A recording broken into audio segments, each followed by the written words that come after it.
আমি একটি হাদিসের প্রেমে পড়ে গেছি। হাদিসটা হচ্ছে ঠিক এমন যে যখন বান্দা একটি ঘরে কান্না শুরু করে এবং তখন আল্লাহর ফেরেশতারা বলে যে আল্লাহ তোমার এই বান্দাটা কি জন্য কষ্ট পাচ্ছে, এবং ফেরেশতারা আল্লাহর কাছে কান্নাকাটি করে বলে যে তার মনের ব্যথাকে তুমি আল্লাহ কমিয়ে দাও। তখন আল্লাহ তাআলা বলেন যে আমার বান্দা এমন কোনো কিছুর মায়া পড়েছিল বা ভালোবেসেছিল যা আমার চাইতে সে বেশি ওই জিনিসটার প্রতি ভালোবেসে ফেলেছিল।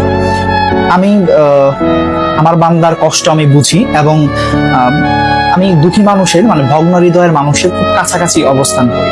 কত দূর? এক হাত দূরে আল্লাহ তাআলা অবস্থান করেন।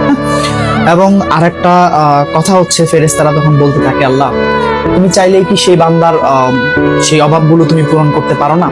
তখন আল্লাহ তাআলা বলেন যে আমি ওয়াদা করতেছি আমার বান্দা যে জিনিসটা তার জীবন থেকে হারিয়েছে তার চাইতে অধিক উত্তম জিনিস আমি তাকে দিব, যা দেখে পৃথিবীর মানুষ বিস্মিত হবে।